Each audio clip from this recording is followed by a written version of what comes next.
我係白雲，好耐冇見。十二月去馬爾代夫咁去追下鯊魚，同下鯊魚玩嘅。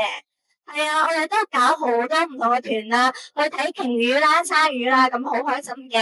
咁都希望可以多啲人去學下美人魚啦、自由潛水啦咁樣。我應該都係自由潛着晒bikini 嘅，但係就唔會着魚尾咯，因為我驚啲鯊魚見到我食咗。第一次去嗰陣時係好驚嘅，因為佢真係唔係幾十條喎，佢係成百條喎，咁圍住你喎。第一次係好驚嘅，咁之後第二次就 OK 咯，可以嘅，因為護士莎有一定嘅危險嘅，你真係要聽話咯，你唔可以伸隻手出去啦，你真係要識得自由潛啦，你真係要攞牌啦，唔可以就咁玩落去就落去嘅，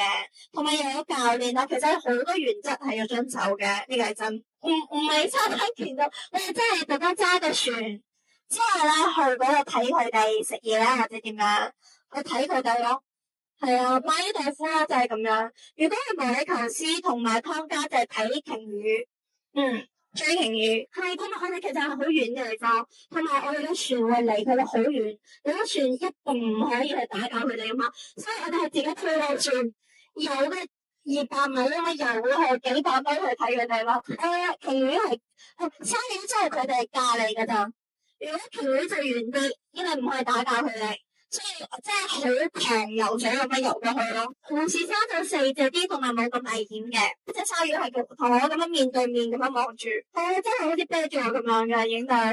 係啊，所以今年應該會再去影多次。馬爾代夫嘅話都係鯊魚啦，同埋其他都唔緊要，其他都冇乜所謂，最緊要係有鯊魚。